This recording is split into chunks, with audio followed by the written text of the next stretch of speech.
Hello and welcome to today's Co-op Live. These are the online events that we do usually for members only, but this week we've got in some of our supporters as well who've been campaigning with us on leasehold. So as you all know, today's event is on housing and specifically on issues around leasehold and the things that have been happening in the news lately. So we have a great panel of speakers with us today, but just before we kick off, you've got to hear a little bit from me.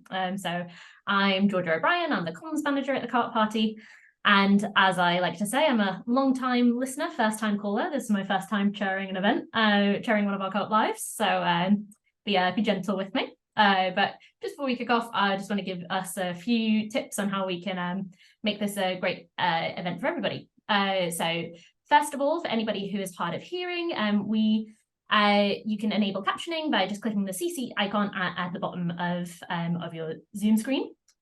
Also, just a reminder that this call is being recorded. Many of our members can't access it live and they'll be watching it back on YouTube. So if you do not want to appear on a recording, please just take a moment to turn your video off because your face might be visible. So if you'd rather not, please switch to audio only. You have all been muted to make it easier for us to hear the speakers and prevent any interruptions and any background noise. So only those speaking will have the sound enabled. And if you want to ask a question, if it's your turn to speak, we'll then send you a message asking you to unmute. After we've heard from all of today's speakers, we will hold a question and answer session. There are two ways you can ask a question, either just raise your hand by clicking the raise your hand button, or you can put it in the chat box if you are less keen about appearing on screen, and I can field that question to the speakers. And just before we start, I want to emphasize that the Co-op Party believes our co-op values should be reflected in our actions and our words, as well as our policies. And we want all of our members and all of the event participants to feel safe and welcome and respected at our events. So please make sure you abide by this when you're making your contributions.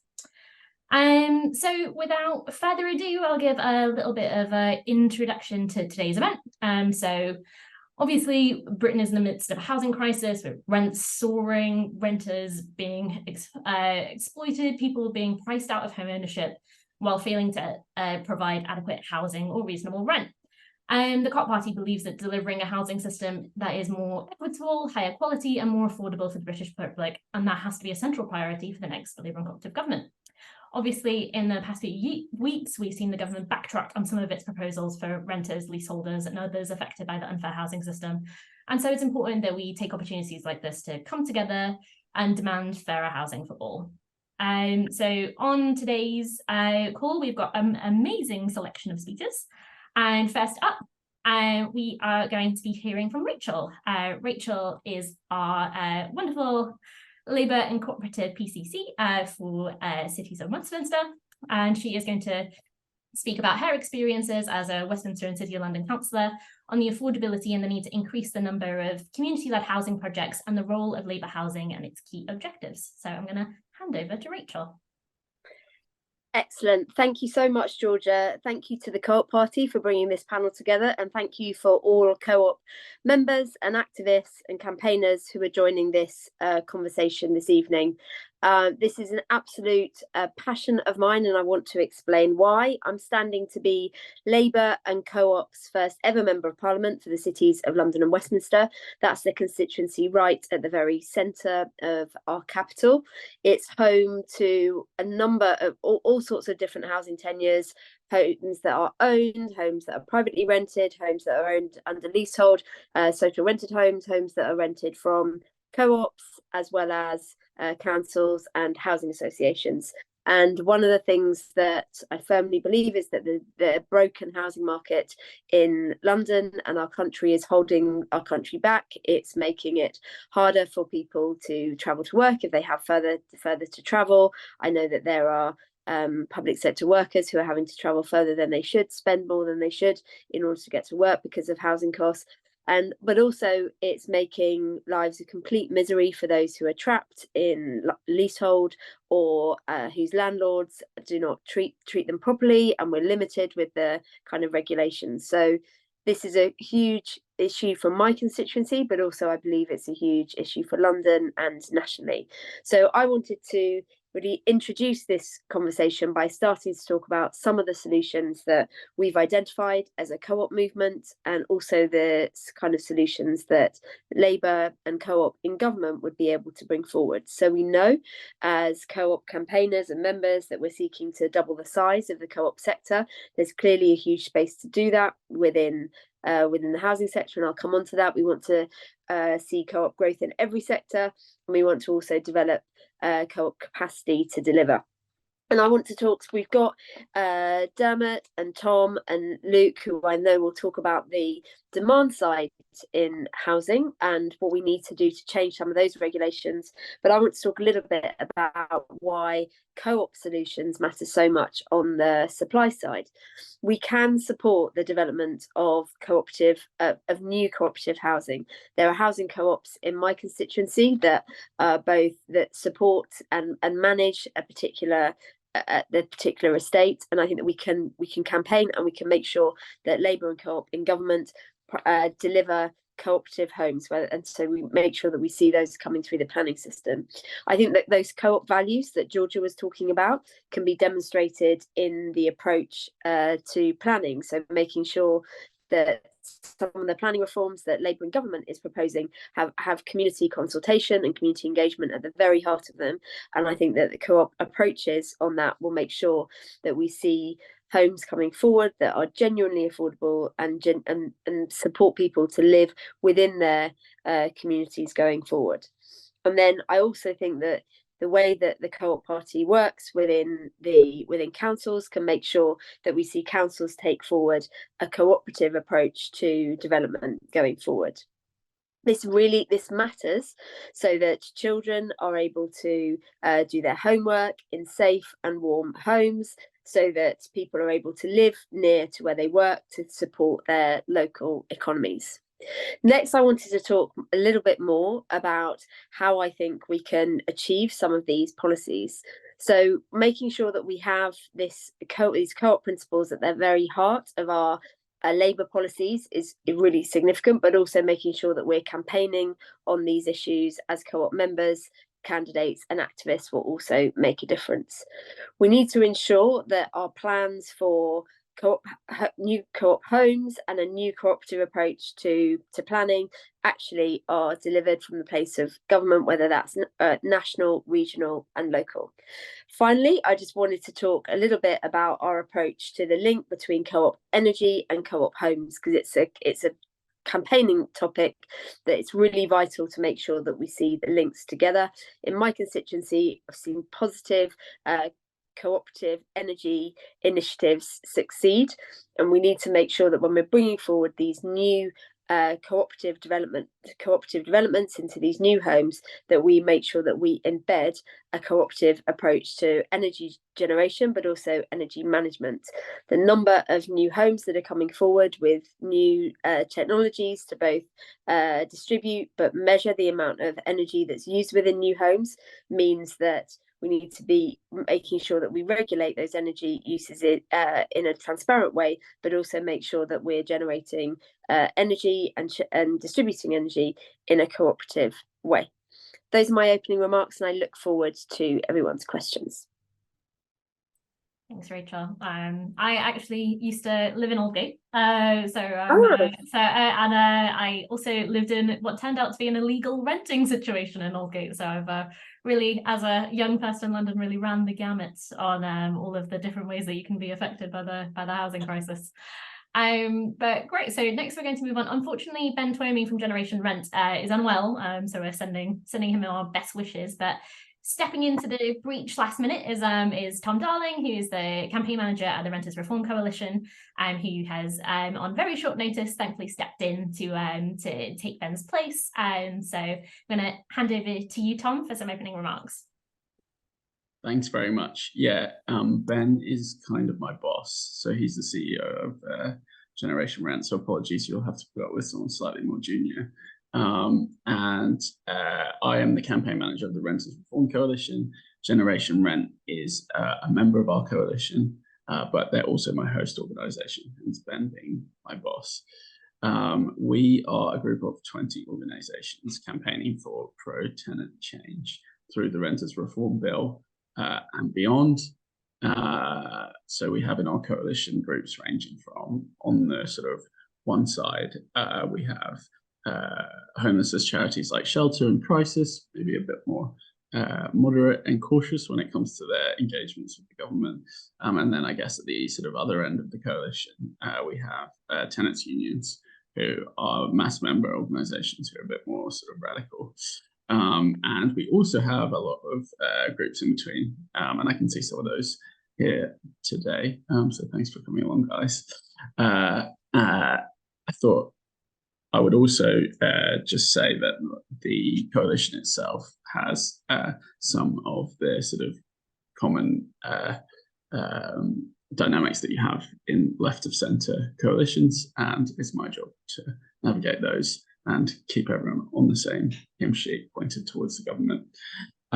So the Renters Reform Bill is a piece of legislation which I'm sure some of you have heard about. It's been in the news recently.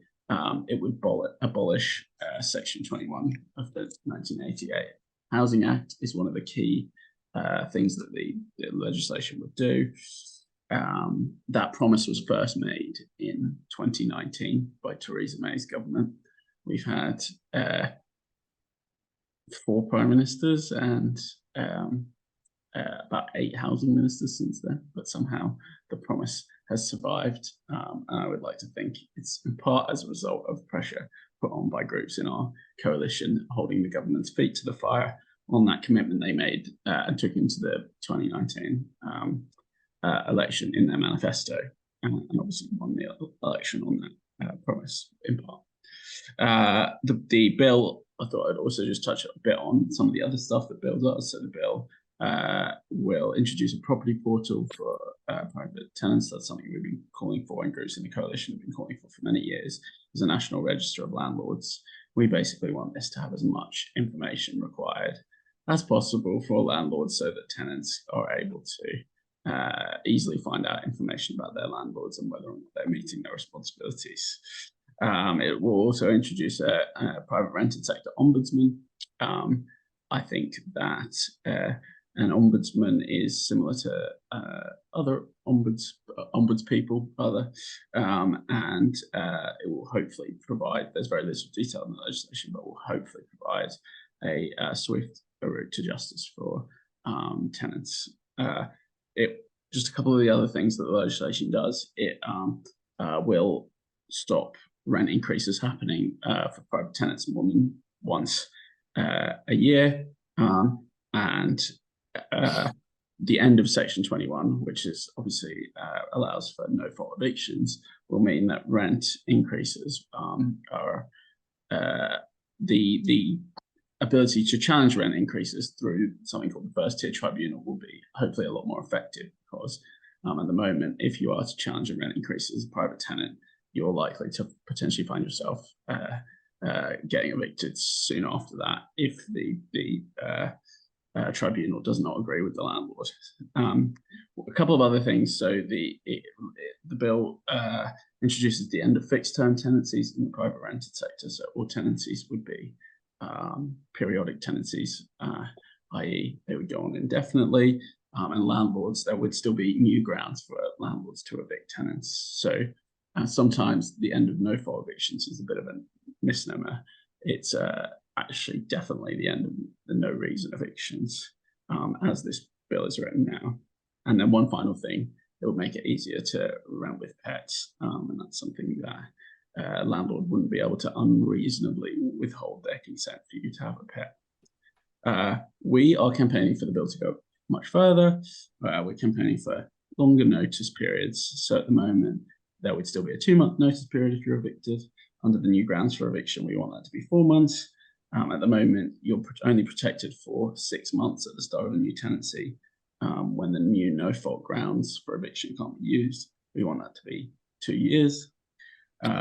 We think that the penalties for abuse of the new system by landlords need to be much stronger, and need to be, some of the grounds for eviction need to be much tighter in terms of the evidence required.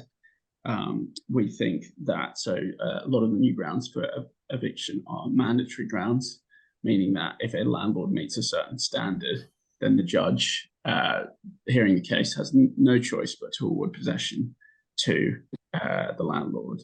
And we think that they should be discretionary. Scotland had passed similar reforms fairly recently, and their grounds are discretionary, meaning that a judge can identify if there are reasons an eviction shouldn't take place, i.e. In extreme circumstances, someone who's terminally ill, say, a judge would still have to award possession under the government's proposals.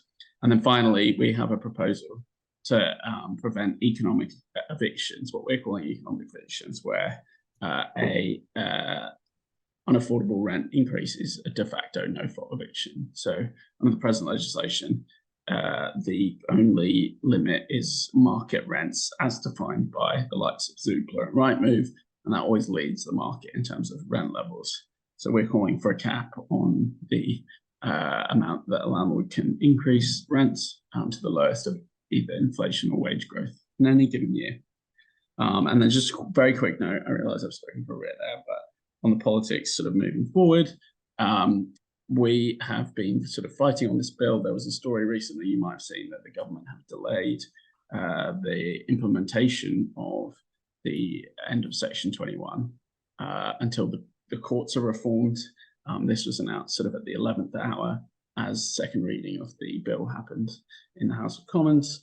And it was, I think, widely viewed as an attempt to head off a potential rebellion on the sort of pro-landlord / actual landlord conservative backbenchers. And we're quite concerned about this because we feel like it's slightly being kicked into the long grass. We'll be fighting to get a fixed sort of timeline for implementation, either into the legislation or a commitment from ministers. And on sort of Labour and the Co-op Party, I guess, Labour are in a very good position on this, I think, or reasonably good. They could always be better, and we've got some more work to do in terms of convincing them of some of our proposals. But I think that there was a period about a few months ago where it looked like the government weren't going to progress this legislation, and when that was happening, I think Labour and Angela Rayner, who's obviously the new housing secretary, saw an opportunity there to hit them over the head with their failure. So I think that it's in part as a result of that pressure that the government are maybe doing something that's slightly unconservative in legislating to improve the rights of tenants. Anyway, look forward to answering any of your questions, and thanks very much for having me. Thanks so very much. That was great, taking us through kind of like where the Rent Reform Bill is at. And yeah, it's as you said, if we're waiting for the court process to be reformed, given the state the courts are in, we might be waiting a very long time. So it's something that we'll definitely be keeping an eye out, and something that we'll be definitely campaigning on in the months ahead. So fabulous. Next, I would like to introduce Devin McGibbon, who is here from Get Commonhold Done, who will be speaking a little bit to the role that Commonhold could play and in solving some of the issues around the leasehold crisis. So over to you, Devin. Right. Well, thank you very much for the invitation. I'm going to summarise the recent developments on leasehold reform. If you could have the first slide, please.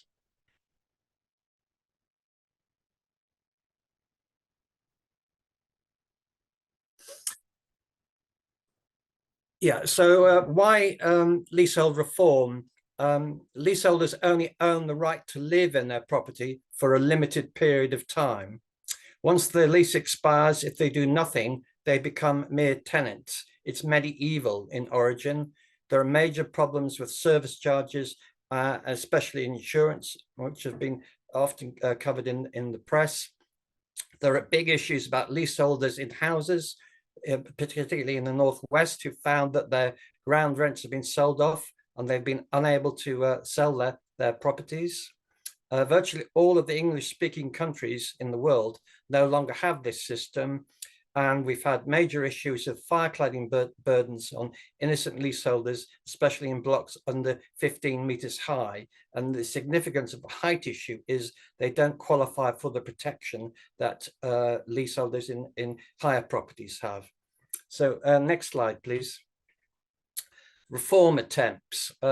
Commonhold is a form of freehold title It was introduced in 2002 and failed. The Commonhold company owns the freehold title, and all flat residents have a share in the company, and everybody gets issued with a Commonhold community statement which sets out their legal relationships. The advantages are the residents take back control, there are cost savings because there's no third party involved, and also Commonhold is climate change friendly. Currently, freeholders can build 2 extra stories without planning permission on the top of a block. So if leaseholders want to get, install solar panels, the freeholder is unlikely to agree that if there are development opportunities.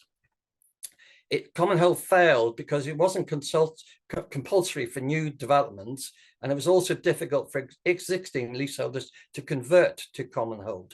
Everybody in the block had to consent to the transfer, including lenders.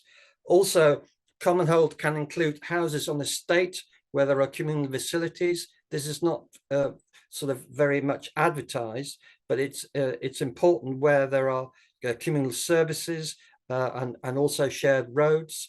The picture here is of one of the very few Commonhold developments nationally. I think there are only about between 100 and 200 since 2002. This is a site in Bristol. It was originally a derelict land, and a group of people got together and they raised the funds to buy it. And the vehicle they used was the Commonhold unit, and it's very near where Thangham Debonair lives. Next slide, please.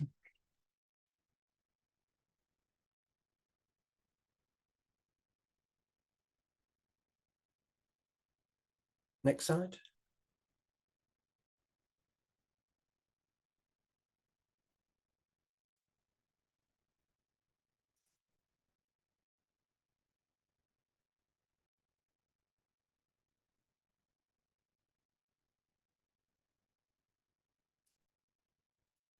It looks like we might be having a little bit of a technical issue. I don't know if Izzy who's running the slides. Yeah, there we go. So the 2002 allowed for leasehold to set up right to manage companies. These are quite popular. There are several thousands of them. The exact number is not known. Leaseholders can take over the management of their property from the freeholder, and they can manage the block themselves or appoint agents to do so on their behalf. There's a much better value for service charges, especially for insurance, because there's very limited third party to involvement. They're easy to set up, and they're popular, especially for new build and also for retirement homes, because leaseholders can appoint family relatives to act on their behalf as a director. The picture here is a right to manage block in Crystal Palace in southeast London. There are restrictions on right to manage companies. They can only manage 1 building at a time. However, on this particular estate, they've set up 3 right to manage companies, and they meet together communally to plan the service charges on the estate as a whole. Next slide, please.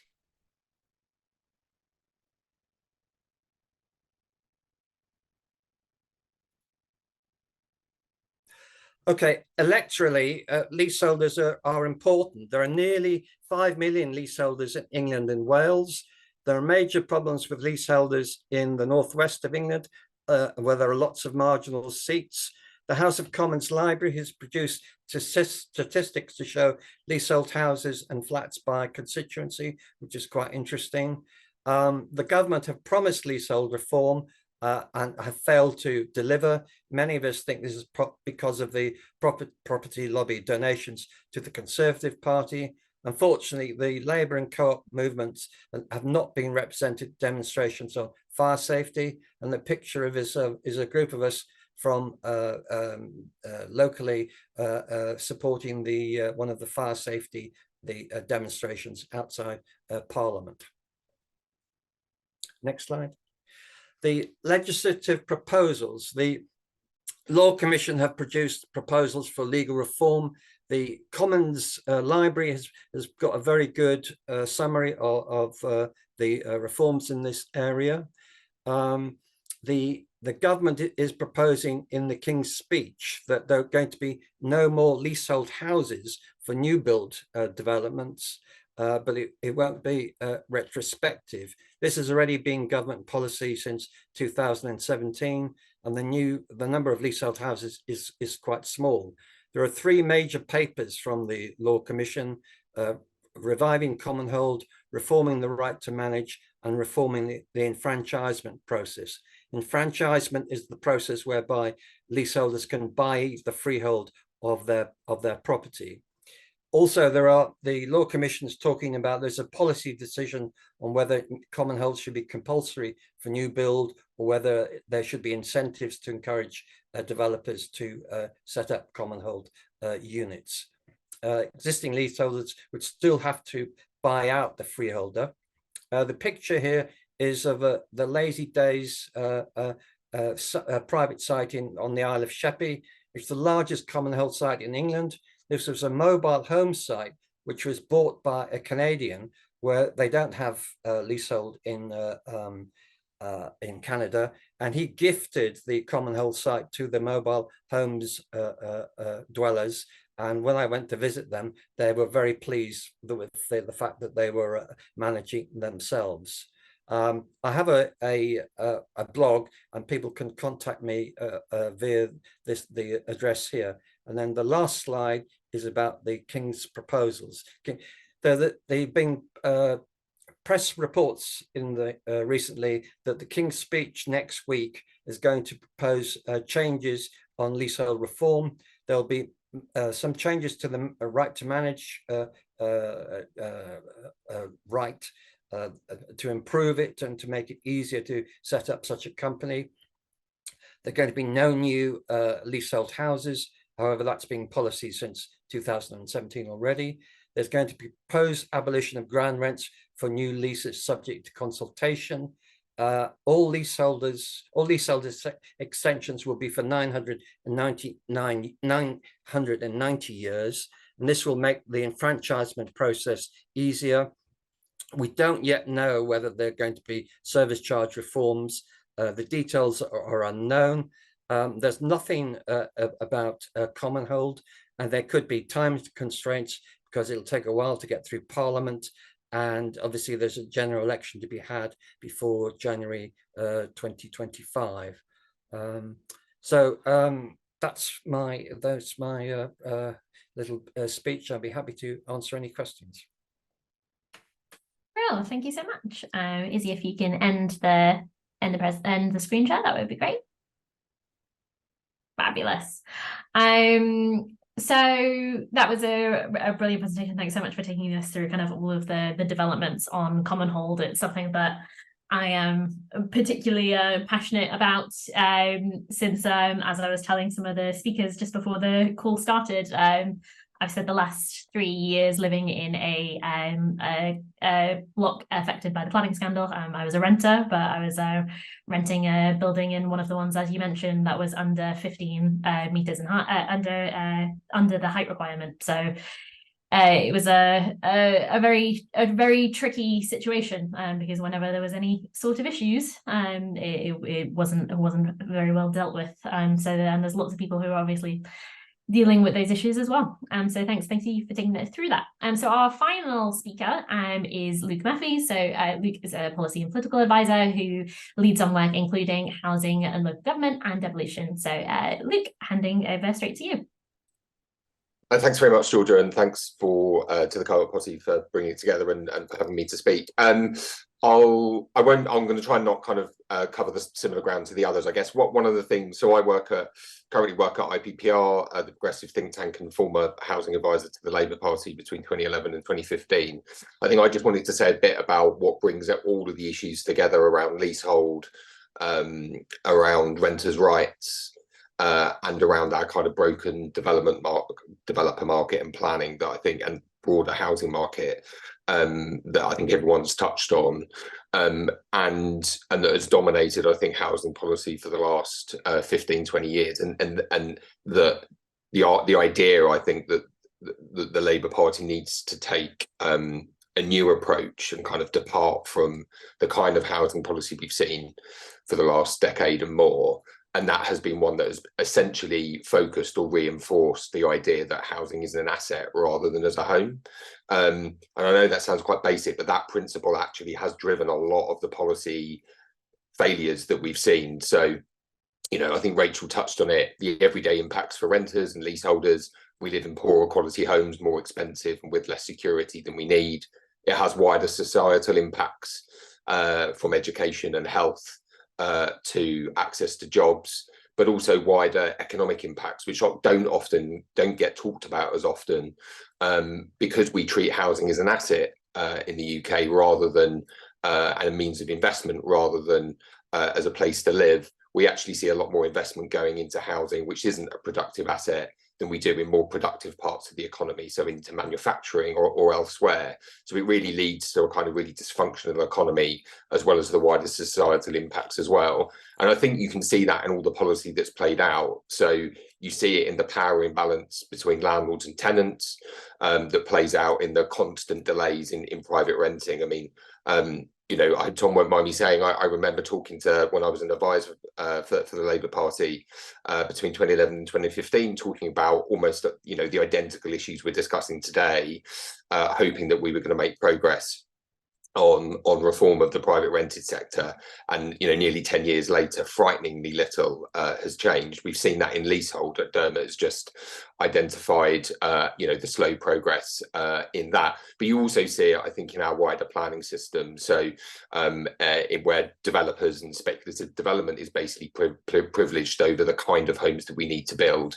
And it plays out in government policy. So not just in planning, but also through schemes like Help to Buy, which tend to prop up demand, prop up the profits of developers, but don't actually do anything for anyone that wants to for an affordable home. So my argument would be really for, you know, a future Labour government needs to kind of bring about a fundamental rebalance of power in our housing market, treat housing as a home rather than a speculative asset. And I think if you take that approach across a whole range of areas, that does lead to a rather, you know, quite a big fundamental shift. It would lead to a big shift in planning. So we would have to reform our planning system. At the moment, we have a speculative development model where developers are expected and required to manage that land through the planning system. And they are able to, they don't, you know, much of our housing market indeed is not, they're not house builders. Many of our big house builders, they are land traders, and that's where they make the vast majority of their money. If you reform the planning system, and for instance, you know, doing reforming compulsory purchase and the 1961 Land Compensation Act, so you remove kind of speculative and hope value from the planning system, you can also start to increase diversity in the housing system. If local authorities are able to proactively plan rather than just handing it over to developers to kind of lead the planning, it means that cooperative groups and organisations, for example, will have greater access to land, which is one of the biggest barriers to new cooperative housing, as well as investment. I really liked the idea in the co-op housing policy around the idea of cooperative garden cities, and that's something that I argued for when I was at Labour, and also something that we've talked about at IPPR, which is if you're going to have garden cities, these new developments, they really should be high quality, net zero, green, climate friendly developments that offer a diversity of development, small builders, yes, some of the bigger builders as well, local authorities, but also cooperatives as well. And I do think at the heart of that is a different and new kind of planning system, that it has positive strategic planning at its heart, rather than the kind of speculative model that we have at the moment. It leads to a different approach in, as others have said, I think, around private renting. So, you know, I think if the government implements what it says it will, obviously, as Tom's highlighted, it won't go as far as it needs to in private renting, but that will be an improvement. But, you know, we've argued for other things like, yes, we absolutely should end Section 21, but we should also change eviction grounds. For instance, in other countries, it is not normal that you are able to evict a tenant just because you are selling your home. And if you think about housing as a home rather than asset, then you know, we've argued for changing that grounds. And what that would do essentially is create a sub-market in terms of tenanted homes being sold. So landlords wouldn't feel the need to evict people because they could sell the homes with tenant in situ. And that is a completely normal approach in Germany and in other countries around the world. Again, it's a different approach to it. Two other areas, you know, where that kind of fundamental approach would have affordable and social housing, you know, redefining affordable housing, going back to a definition of affordable housing that's actually linked to what people can afford and their wages, rather than linked to market rents. And then energy efficiency and quality. You know, the government has recently rolled back some of the regulations on private landlords and the requirements to upgrade their homes for energy efficiency, which would be good for tenants because it would lower their bills, and good for the planet as well because it would lower our emissions as well. And that again is privileging the kind of landlords over tenants. So that approach would mean you would see tougher regulations on landlords, you would see warmer homes for tenants, and you could potentially have you know, cooperative models for rolling out energy efficiency measures, as well as things like heat pumps as well. So whether it's planning, whether it's private renting, whether it's leasehold or energy efficiency or affordable and social housing, I do think putting that kind of principle, the idea of a fundamental rebalancing of power in the housing market, away from it as an asset to thinking about it as a home to live in, could help kind of cooperative housing and other forms of housing flourish, if you then take that forward into some of those different policy areas, and many of those we've argued for. And I was going through the cooperative housing policy earlier, and sort of there were about 3/4 of it are similar things that IPPR are called for as well. So fully endorse much of what's in there as well. But yeah, I'll stop there, conscious of time. Thanks very much. Well, thank you so much. I think that's such an important point around the idea of thinking about housing as someone's home. I know that's something that kind of I have like lived and experienced, and that kind of that uncertainty and that kind of, I distinctly remember the first time that my mum came to visit, she saw mold growing on my walls and she was like, oh, why don't you tell your landlord? And I'm like, oh no, you don't understand. You don't bring those things up with the landlord because you're afraid that if you're seen as a problem or demanding for something as basic as taking mold off your wall, that you're going to be kicked out, that you're going to have your rents put up. And it's that kind of living in that kind of uncertainty and precarity. It edges away at you. It kind of like, it does like bit by bit and time by time, you never feel quite secure in your own home. And that's what it is your home. But when it's seen as an asset, it's a very different feeling. And we've already had some kind of great questions put into the chat, so I'm gonna field the first one that's been put in. But if other people would like to ask their questions by raising their hands or by dropping some more questions into the chat, please feel free. Now is your opportunity to do so. If you can let us know if it's a question for the whole panel or for a specific speaker, that would be great. But I'm going to field the first question, which was put in by Rodney, who said that he's a new member. Thanks, Rodney. And would the Renters Reform Bill include shared ownership schemes where there are added fees going up, such as the management and maintenance fees? So I don't know if any of our panelists would like to speak to what effects there are in the shared ownership sector as well.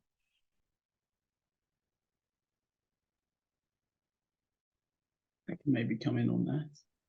Go ahead. I don't think the Renters Reform Bill has anything on that, and I've been calling it a modest package of reforms, which civil servants this week said they were a little bit annoyed by because they said these aren't a modest package of reforms. But I think it is, especially what we're aiming for as the coalition. And just to touch briefly on Luke mentioned there around it shouldn't be the norm for a landlord to be able to evict a tenant when they want to sell their home. Well, I mean, I think that is one thing that we have looked at potentially, and also around things like either tenant's right of first refusal or a community right of first refusal when a landlord wants to sell. So, I mean, this is sort of long-term the change you would want to see to eviction grounds, but it would be great potentially in the long term to see something where if a landlord wants to sell, then in first instance, they have to offer the tenant a home. So if they've saved up enough money, say there won't be many people in London, but if they have saved up enough money, they're offered the chance to buy the place. And in the second instance, then there's a community right to buy. And I think co-ops, councils, community-led groups, housing associations would then have the opportunity, and then you can start to move some of that stock back out of the private rented sector, because it's too big, probably. Thanks so much for coming on that one. I was very kindly offered the opportunity to buy when the home that I was previously living in was put up for sale. I was offered the opportunity to buy it, only it was because of the fact that it was affected by cladding. It was on a cash only basis, and I quite liked the idea that they thought I had a cool £500,000 just tucked behind my couch cushions, which I did not, which is why I don't live there anymore. But fabulous. I can see Saxon has had her hand up for a while, so I'll take a question from the floor from Saxon, please.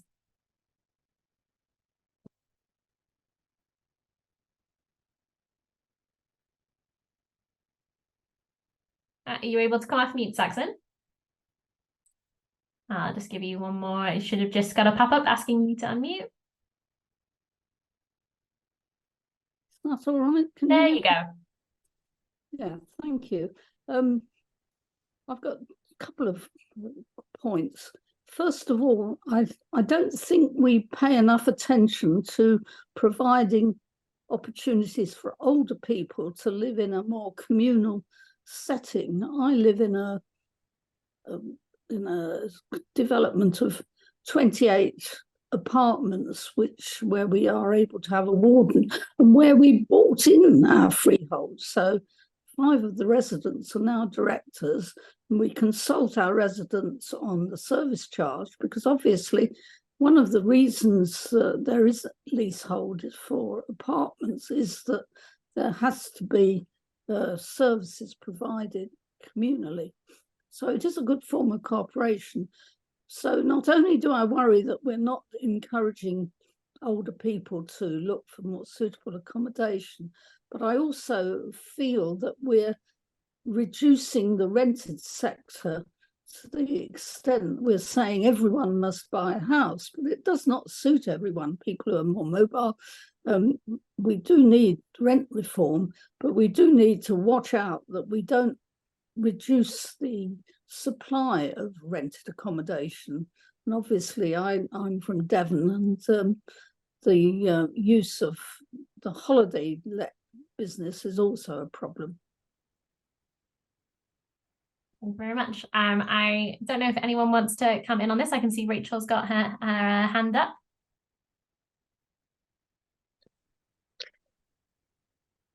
Yes. Good to go, Georgia? Yes, we can hear you. Okay, so I wanted to add in on the shared ownership question, just this, not only the impact that not having more proposals within the renters reform bill has on them, but the impact of living in leasehold accommodation, mostly living in leasehold accommodation. And there are elements to the requirements on housing associations and managing agents to actually provide information about their service charges, which could actually be implemented right now but haven't been. And that's another, alongside the reforms that Labour is proposing and supporting on leasehold reforms, there are actually ideas on the table at the moment around the requirement to share information about the costs beneath service charges that really could be brought forward right now. To Saxon's point about older people living in a communal setting, I completely agree. I think one of the things we need to think about as a Labour and Co-op party and as representatives is about how to use the the legislation and regulations and planning policies that we have available to us at the moment. The GLA has guidance about bringing forward more suitable homes for older people and the mechanisms that we can do that. I think it's worth continuing to campaign on the specific the specific parts of communal housing for older people and the additional costs that might come forward through having a warden, and factoring that into the overall development and also the service charges. In terms of short-term lets, I think the government really hasn't taken the actions needed around regulating short-term lets. There are two sets of consequences that I talk about. The first is the reduction in homes that are available for residents in the community, but also the additional costs that present to local authorities around antisocial behaviour, waste collection, that are not captured at all by the overall rents and the local council tax that's paid.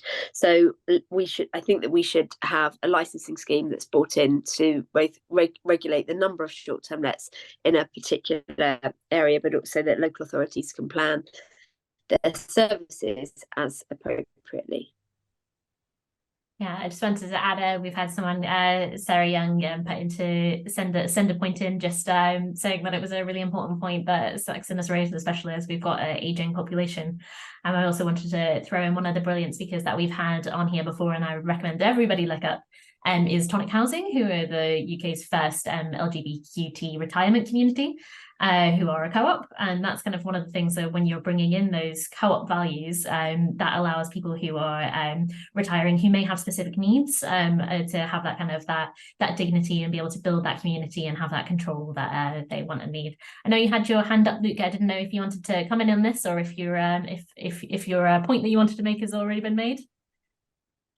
Well, just very quickly, I just think on Saxon's point about renting and kind of losing it not sort of completely sort of declining. I think the thing I was just going to say was that, you know, looking abroad, there was absolutely no reason why we should. The problem with renting is not renting per se. It's the way that we operate it. In other countries, it's much more long term. You know, rents are much more stable, and I think someone mentioned, I think Georgia and someone else, is that control that you is the control that you have, and there was absolutely no reason why only home ownership should confer on, because if you can't afford home ownership, that shouldn't be the only way to confer on you the security, the stability that provides. You should be able to get that in renting through much longer term tenancies, stable rents, high quality, control over your home, how you decorate it and what you do with it.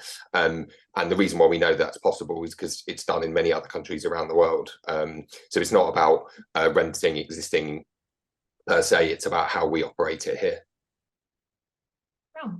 I can see that the next question I was about to read was from Callie Harrison, but I can see they have put their hand up. So I'm going to ask you to unmute, Callie, if you would like to ask your question aloud. Okay. Yeah, thank you. Right. I have a couple of questions. I know put one about what Keir Starmer said about developers, because when they initially apply, and that's why the Labour Party wants to change the planning laws and everything. When they initially apply, they promise that X amount of houses will be social houses, but that doesn't materialize because they don't do as they initially promised. That's what, I don't know if you want to talk about it, but that's something that they want to change when it comes to planning law.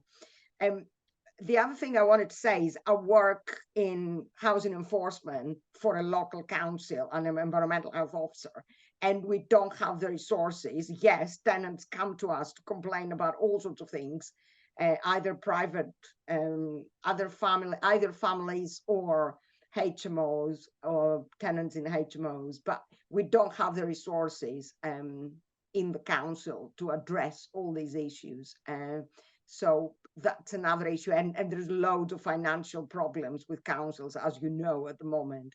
But all these issues need to be addressed. That's my question, how we manage to sort of, regulate all these places, all these landlords. It's not easy. I don't know.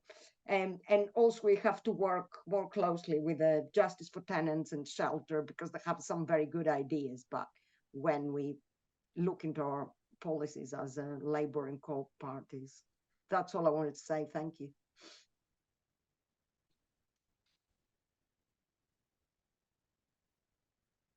On mute, Georgia. Thank you. It was always going to happen once. I was just saying that we've got so many questions coming in through the chat that I'm going to suggest just taking a few in a round, just to make sure that we can kind of get through as many as possible. I don't think we're going to get through all of them at the current rate, but I'll try to get through as many of them as possible. And so one that's specifically for Dermot and Portia has asked about kind of, Dermot mentioned the right to manage for leaseholders, but that the legislation applied to council tenants likewise. Under the last Labour government, funding was available to take groups of tenants to undertake the right to manage process, but that's gone. Rachel mentioned developing new housing co-op within the city of Westminster. Does she anticipate supporting new tenant management co-ops, or is there possibility of supporting the development of fully neutral co-ops the way the Wilson government did? And then Jeff had put in about how the cost of a new house is more than half of planning. Should this be made part of more political campaigning? So Dermot, because one of those questions is for you and you've had your hand up for a while, I don't know if there was another question you wanted to come in on as well. I'll throw to you first and then to Rachel. On this shared ownership reform, which is sorely needed, I don't think the government is proposing any major changes, but there have been some minor changes, which I can't, to be honest, I can't remember. But the House of Commons Select Committee on Levelling Up and Housing is holding an inquiry into shared ownership, and I'm sure they will be making some reforms to that area. What was the particular question that you wanted me to address, because it was quite long? It was talking about whether council tenants should also have a right to manage. I think council tenants do have the right to manage. Tenant management organisations exist. Yes, but clearly they should. I can't remember if TMOs are statutory, but yes, I would agree with that. Well, thanks. I can see that Rachel's having a bit of a technical issue. I don't know if any of our other speakers want to come in and those set of questions before I move on to take a couple more. We've got probably just about time for 1 or 2 more questions, but I don't know if there's any of our speakers want to come in on what we have just discussed. Yeah, I'll just come in very quickly and say, on the point about council's funding, yeah, it's slightly the elephant in the room, isn't it, in terms of enforcement, is the state of council's finances, and writing down new laws is only as good as their enforcement. There are sort of things that we're considering around sort of workarounds around things like rent repayment orders as a way of giving tenants themselves a way to access justice where they maybe live in a council area that's not doing a good enough job on enforcement. We're obviously keen to make sure that the Renters Reform Bill is not a replacement for selective licensing, and there are ways that councils can sort of self-fund their enforcement through the penalties that they're meting out, if that makes sense. So it's something we're aware of, and you're kind of working in an imperfect system as far as that's concerned. But hopefully, potentially, with a change in government, you might start to see some of the funding cuts be reversed over time. Right, and then I'm just going to try squeeze in 2 more. So we've had one of the first questions in the chat, and then I can see Mick O'Sullivan has had his hand up almost since the beginning, so I will try and take his question as well. So just Jeanette Easton from the chat wanted to ask the panelists about what can we do about the problem of empty homes, bringing up a survey that was once done about how many homes are actually left empty in local areas, and what more we can do to get those back into use. And then I'm also just going to ask Mick, are you able to speak to ask your question? I can, yeah. I'm Mick O'Sullivan. I'm chair of the London Federation of Housing Co-ops. I live in a housing co-op, and I also work for 2 of them. I have lots of questions, but I'm going to restrict myself to just 1 or 2. Could the panel agree that, you know, we talk about there's underinvestment in housing in this country. What we have is land speculation, not investment in housings. Would the panel agree with that? Planners, would it be a good idea if planners were allowed to charge what it actually costs to process a plan, with maybe a little bit of a surplus to account for eventualities? And would it be an idea to start treating Airbnbs in the same way we treat voids, with probably a penalty tax on them, you know, triple or quadruple the normal council tax if people want to use the Airbnb method? And the other one is, would the panel agree it might be a good idea to have a levy on all landlords that could go towards financing various tenants unions, and also to help finance the enforcement of the existing laws about the condition of properties that are out for rent? Some very good meaty questions to end on. We've only got a couple of minutes left, so I'm just going to invite all of our panelists to come back on those questions, and just any parting thoughts. I'm very sorry I've got many more questions in the chat than I can field, and I know that some people have had their hands up for a long time as well, so I'm sorry if I wasn't able to get to everybody. But I don't know if any of our panelists want to come in first. Georgia. Yeah, you go, Rachel. Sorry.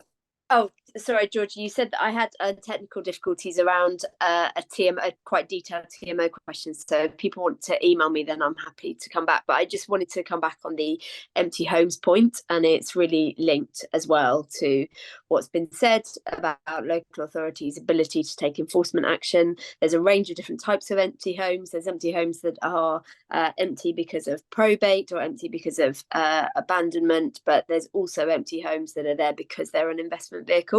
And some of the work that I've been doing in cities of London and Westminster is about making sure that empty homes that are there because they are places for money just to be stuck or left is actually tackled through the economic crime and transparency bill. So I think that's worth the members looking into as well. But I'll let other people chip in. Well, you put your hand up. Yeah, just very quickly. I mean, on the empty homes, I mean, I completely agree with that. And I think the big thing, you know, we just need to devolve more power to local authorities to be able to manage the housing stock in their areas. So I think local authorities should be able to decide based on what's in their area, you know, the kind of council tax multiples they should be able to charge on empty homes. I think a couple of other things on the land speculation point, I completely agree. There's actually very little, not no point, but we shouldn't be investing lots more money in housing without doing that reform of the planning system and land speculation. Otherwise, it will only encourage it. So that does mean reform of the planning system, Land Compensation Act, and a whole kind of change to that, because that's one of the things that really besets our housing system. And the levy on landlords, I definitely think landlords should pay for a national landlord register, and definitely a big fan of tenants unions. We've done some work looking at tenants unions abroad, and they work really well, and it's something that should be actively encouraged, I think, by government here. Well, and Tom, I can see you got your hand up. Very quickly, this is probably more of a personal view than a coalition view, but I think that a tax on Airbnb and short-term lets is a great idea. It's a sort of a classic case of you have an externality involved in something's use, and you tax that in order to increase the social cost. Increase the private costs to equal the social costs, and that's what a tax should be doing. And then you could use that money for things like enforcement that we've talked about potentially. And I maybe it's not great as a rental campaigner, but occasionally do use Airbnb and would be very happy to pay. Would be very happy to pay a bit more to use it, given if it meant that it wasn't having the same sort of social cost that is associated with it. Well, and then Dermot, if you would like to close us out, if there's any of those points that you want to come back on. Just to say, as a former empty homes officer I very much support the idea of campaigning on empty homes, particularly as we've now got housing going up the political agenda, and we have record levels of expenditure on the cost of temporary accommodation. And as Rachel said, there may well be legitimate reasons for empty homes being empty, but unfortunately there are others where it's just used as an investment device, and I think that would be a fruitful area for local Labour to campaign on.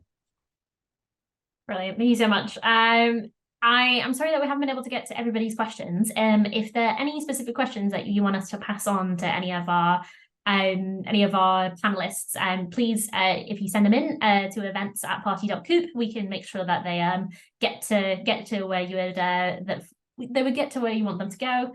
And yeah, thank you to all of our panelists for all of their kind of interesting contributions. I think it's been a really great chat about kind of what is obviously a very important topic. We hold these co-op live chats regularly for our members, so if you are not a member, please do become one. And if you want to stay up to date with all of our the work that we are doing on the housing crisis, please, if you haven't already, sign the petition on ending the leasehold scandal on our website, and it means you get added to a list, and we'll keep you up to date with all of the latest as the Renters Reform Bill goes through and what happens with the King's Speech next week. But mostly, thank you for everybody's wonderful contributions and questions, and for being so wonderful and kind on my first time chairing one of these sessions. So thank you, everybody. Thank you. So.